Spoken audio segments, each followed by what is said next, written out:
नमस्कार साथियों, मैं हूं प्रवेश झा। आप सभी का लाइव प्रसारण में स्वागत है।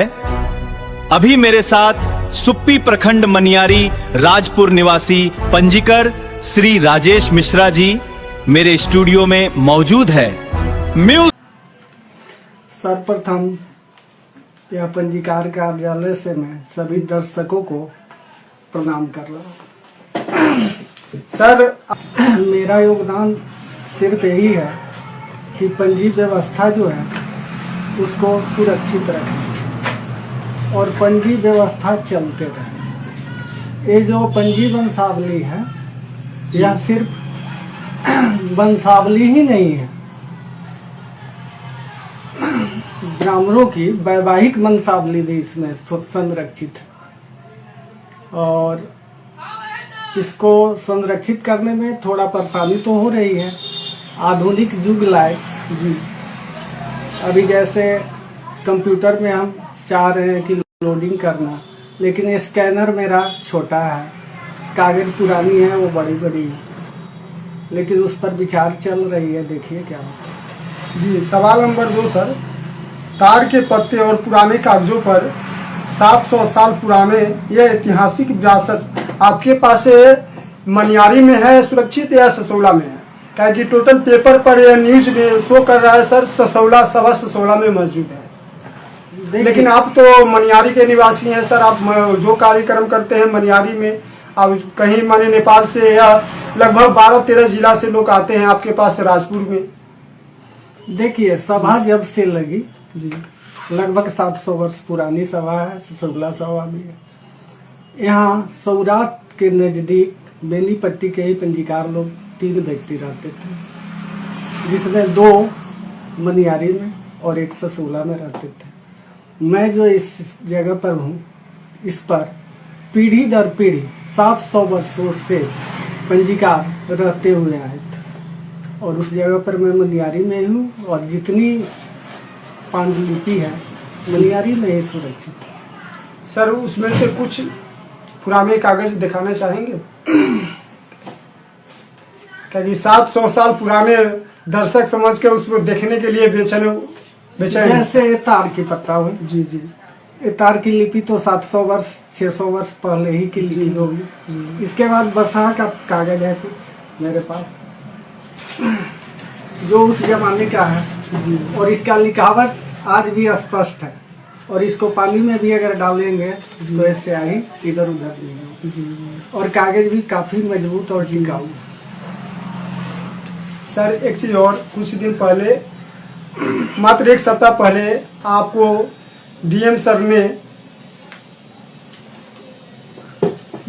ने सीतामढ़ी में सम्मानित किए थे, उसके बारे में आप कैसा महसूस कर रहे हैं, कुछ बताइए सर। देखिए, ज्ञान भारत मिशन के तहत भारत में हर जगह 75 साल पुरानी जिनके पास हस्तलिखित पांडुलिपि है उपलब्ध, वो लोग का सर्वेक्षण चल रहा है। मेरे पास भी सीतामढ़ी कार्यालय से लोग पहुँचे हुए थे और उनको 75 साल पुरानी चाहिए। मैं तो 700 वर्ष पुराना जी जी। और मेरे पास लाख क्या 10 लाख 50 लाख हो सकता है, जो काउंट तो किए नहीं है, क्योंकि हमारे क्षेत्र में पूरे मिथिला का पांडुलिपि है, खास करके सीतामढ़ी, मुजफ्फरपुर, शिवहर, पूर्वी चंपारण, पश्चिमी चंपारण और नज़दीकी नेपाल में जितने बसे हुए हैं मैथिल ब्राह्मण, उन लोगों का 90% तो हो गए। इसके बाद और क्षेत्र में भी जो यहाँ से चले गए उन लोगों का भी वंशावली है, वैवाहिक वंशावली भी उसमें कहिए, दोनों मेरे पास सुरक्षित है। तो लोग देखें, बसा का पेपर भी देखें, तार की पेपर भी देखें। एक तो मैं तो एक पेपर आपको दिखाया, ऐसा हजारों पेपर आपको तार का पत्ता में सुरक्षित है और फाइलों में जो ट्रंक में रखा हुआ है जी जी। और हर दिन इसमें बढ़ती ही है। मैं तो लाखों 10 लाख कर रहा हूँ हर साल, हर लगन में 500-1000 पन्ना उसमें बढ़ती रहती है जी जी। ऐसी बात है सर। एक चीज और, इस साल की सभा के बारे में कुछ विचार आपने किए हैं सर? कब लगेगा? सभा का तय सो 2/7/26 से 12/7/26 तक सभा का समय है, लेकिन सभा लगाने और लगने का दायित्व ये तो समाज पर निर्भर करता है, वहाँ के ग्रामीण पर जहाँ सभा स्थल है। हम लोगों का दायित्व यही रहता है कि सभा स्थल के, पहले भी ऐसा होता था, सभा स्थल के अगल बगल गांव में जहाँ पंजीकार को रहने, खाने पीने और सुरक्षा की व्यवस्था मिलती थी वहाँ रुकते थे, जो मनियारी में पीढ़ी दर पीढ़ी मिलती थी, इसीलिए यहाँ पंजीकार रहते थे और उस जगह पर ही मैं भी हूँ। अब सभा लगना सभा लगेगी तो पंजीकार वहाँ उपलब्ध हो जाएगी। सभा अगर नहीं लगेगी तो अपने कार्यालय से ही पंजीयन कार्य करते हैं। सर एक चीज़ और, आप अपना कुछ दर्शकों को लोकेशन के बारे में मालूम, आपसे जो मिलना चाहते हैं, जो सवाल करना चाहते हैं, इसके बारे में अपना स्थान और लोकेशन के बारे में कुछ जानकारी दे दीजिए। संपर्क सूत्र नंबर जैसे हुआ सर। मेरा नाम तो हुआ पंजीकार राजेश मिश्रा जी।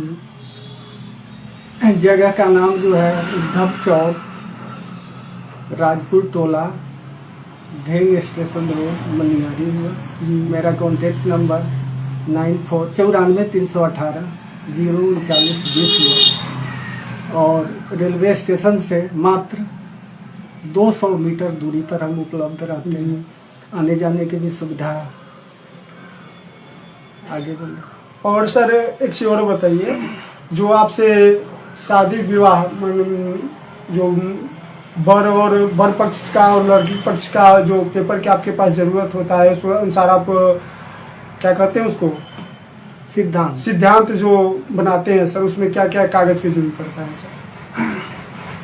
उसमें तो गोत्र और मूल जी, लड़का और लड़की का अनिवार्य होता है। इसके बाद पिता का नाम और पितामह का नाम, मातृपक्ष में नाना का नाम और नाना का गोत्र मूल और गांव की आवश्यकता होती है, जिससे हम उनका पांडुलिपि में निकालने में सुविधा होता है जी। तो ये तो सभी को जरूरी है। अच्छा एक चीज़ और सजेस्ट कीजिए सर, जो डीएम सर ने जो आपको सम्मानित किए थे, तो उसके कल ही हो के पेपर में आया था से जब जहाँ जहाँ सभा लगती है वहाँ सभा के समय में, सभा तो लगती है लगन के लास्ट में, 1 हफ्ता या 10 दिन का होता है, उसमें पंजीकार लोग सभा स्थल पर पहुँचते हैं।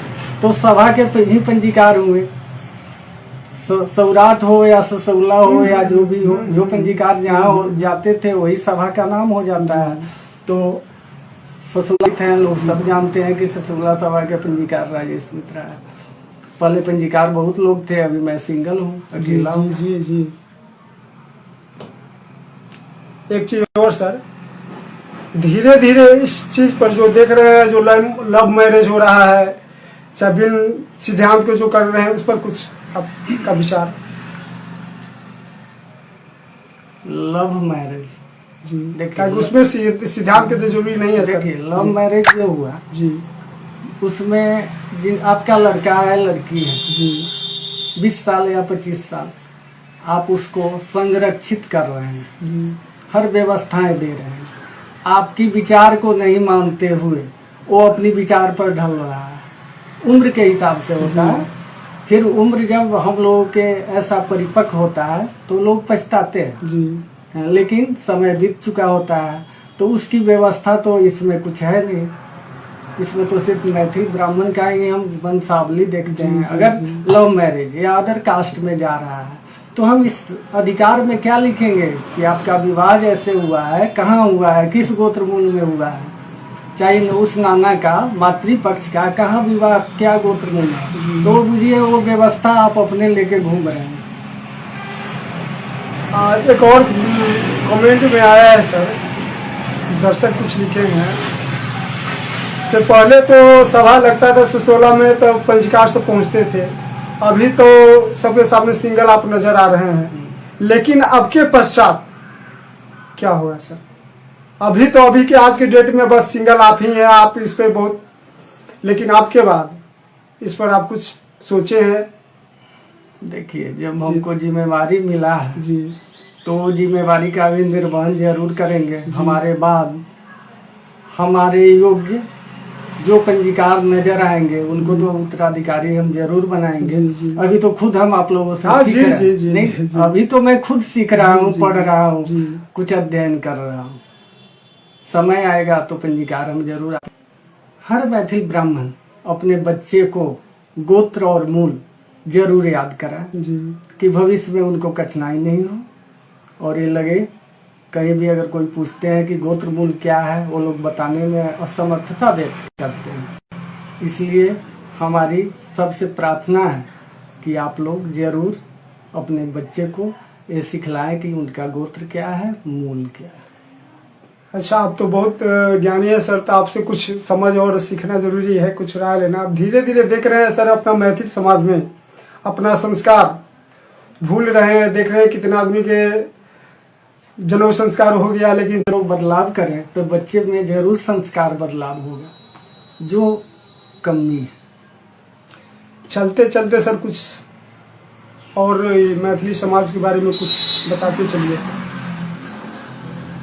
सबसे महत्वपूर्ण बात है। सबसे महत्वपूर्ण बात तो ये हुई, जी नए युग नए परिवेश के जी। आप बच्चे होते हुए भी जी इस विषय को जी। जिज्ञासा के कारण कि क्या है। वैसे सर तो हम तो कल ही के प्रोग्राम बनाए थे, लेकिन यहाँ पे आपको देखे बहुत परेशान थे, बहुत लोग यहाँ पे मौजूद थे, आपको फुर्सत नहीं थी सर, इसीलिए कल के प्रोग्राम हटा के आज के प्रोग्राम लेना पड़ा। लेकिन आपका भी बहुत महत्वपूर्ण है सर, आपने इतना कीमती समय दर्शक के लिए और मेरे चैनल के दिए, इसलिए बहुत बहुत धन्यवाद सर। चलिए फिर इस विचार